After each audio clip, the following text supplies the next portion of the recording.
বেআইনিভাবে মাটি ভরাটের বিরুদ্ধে কড়া অভিযান শুরু করল পুরাতন মালদা ব্লক ভূমি ও ভূমি সংস্কার দপ্তর। এমনই এক অভিযানে শুক্রবার রাতে পুরাতন মালদার নারায়ণপুর চেচুমোড় এলাকা থেকে আটক করল মাটি বোঝাই এক ডাম্পার।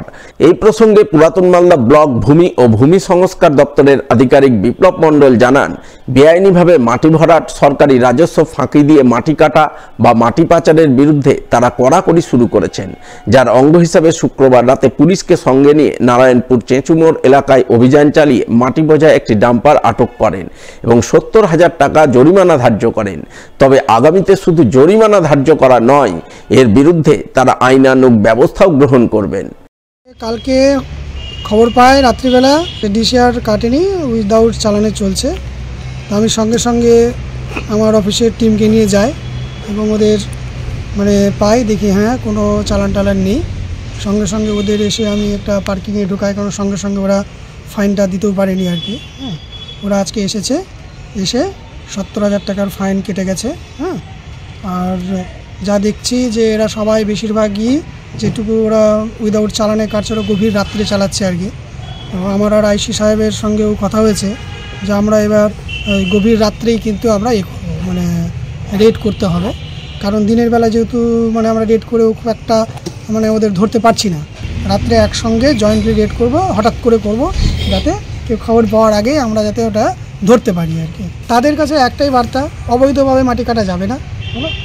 আর মাটি কাটতে গেলেও নির্দিষ্ট পরিমাণ অ্যামাউন্ট গভর্নমেন্টকে দিয়ে, গভর্নমেন্ট রেভিনিউয়ের জন্য তো আমাদের দরকার আছে, তো গভর্নমেন্ট রেভিনিউ দিয়ে তারপরে কাটুক, অন্যের অসুবিধা না করে সমস্ত নিয়ম মেনে, তাহলে সমস্যা নেই। কিন্তু কি কেউ যদি চুরি করে কাটে, অবৈধভাবে কাটে এবং মাটি যদি কোথাও জলাশয়ে ভর্তি করে, তাহলে কিন্তু তাদের কাছে একটা কঠোর বার্তা যে তারা যাতে এইসব কাজে যাতে একেবারে বিরত থাকে, নইলে কিন্তু শুধু ফাইন নাই, আজকে তো আমরা অনেক 70,000 টাকা ফাইন করেছি ফর স্পট ফাইন।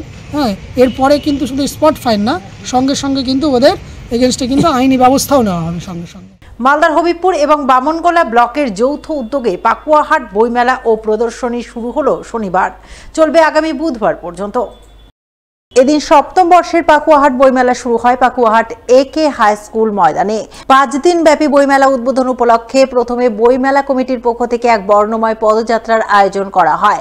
পদযাত্রা শেষে পাকুয়াহাট AK হাই স্কুল ময়দানে সপ্তম বর্ষের পাকুয়াহাট বইমেলা ও প্রদর্শনীর আনুষ্ঠানিক উদ্বোধন করেন দলিত সাহিত্য একাডেমির সভাপতি মনোরঞ্জন ব্যাপারী, বামনগোলা বিডিও মনোজিৎ রায়, জেলা পরিষদের কর্মাধ্যক্ষ পূর্ণিমা বারুই দাস, জেলা পরিষদ সদস্য অশোক সরকার সহ অন্যান্য বিশিষ্টজনেরা। অঙ্কন প্রতিযোগিতায় যারা অংশগ্রহণ করছেন তাদের অভিভাবক এবং অভিভাবকদের প্রতি আমাদের 2017 সাল থেকে শুরু হয়েছে, সপ্তম বর্ষে পদার্পণ করেছে।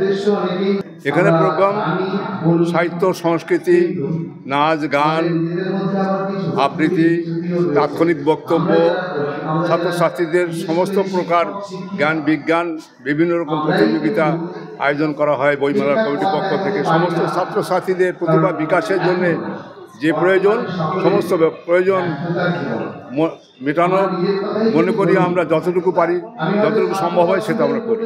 পাকুয়াহাট বইমেলা প্রদর্শনী 2017 সাল থেকে আজ সপ্তম বর্ষে পদার্পণ করেছে।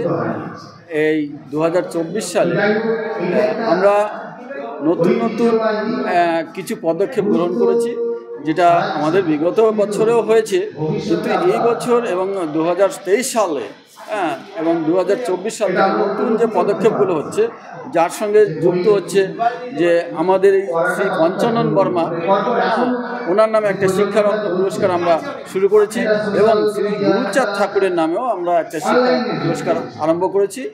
দ্বিতীয়ত, আমাদের যেহেতু এটা পিছিয়ে পড়া এলাকা, SC/ST এলাকা, আমাদের জিতু হেমব্রমের নামে আমরা একটা কৃষিরত্ন পুরস্কার সূচনা করেছি আমরা 2023 সাল থেকে।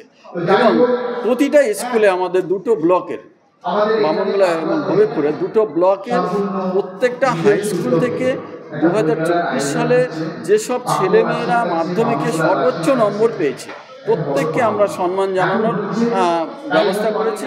দুর্গাপুরের এক বেসরকারি হাসপাতাল এবং মালদা শহরের এক বেসরকারি স্বেচ্ছাসেবী সংস্থার উদ্যোগে সার্ভিক্যাল অ্যান্ড ব্রেস্ট ক্যান্সারের উপর এক সচেতনতামূলক কর্মশালা হয়ে গেল শনিবার।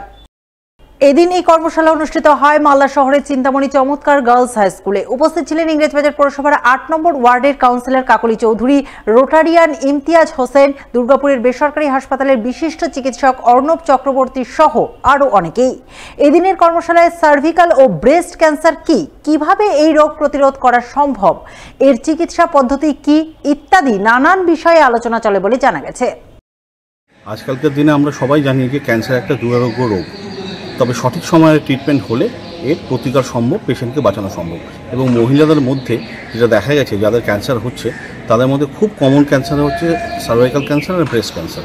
তো তাতে যেন অ্যাওয়ারনেস আমরা একটা ক্রিয়েট করতে পারি, মহিলারা যেন অ্যাওয়ার হয়, সঠিক সময় তারা ডাক্তারবাবুর কাছে যায়, ট্রিটমেন্টটা করায় এবং সুস্থ স্বাভাবিক জীবনযাপন করতে পারে, তার জন্য এই অ্যাওয়ারনেস প্রোগ্রামটা করা হচ্ছে। স্টুডেন্টদের মধ্যে এই ক্যান্সারের প্রবণতা বা ক্যান্সার যে ট্রিটমেন্ট সম্ভব এবং এর যে সাইন অ্যান্ড সিমটম সেটা যদি ছোটো থেকেই তারা জানতে পারে, তো ভবিষ্যতে যদি কারো কখনো বাই চান্স, আমি চাইবো না কারো হোক, কিন্তু যদি বাই চান্স কোনো সাইন অ্যান্ড সিমটম হয় তারা যেন আর্লি স্টেজে প্রতিকারটা করতে পারে, ট্রিটমেন্ট করতে পারে, তাদেরকে অ্যাওয়ার করার জন্য এই প্রোগ্রামটা হচ্ছে।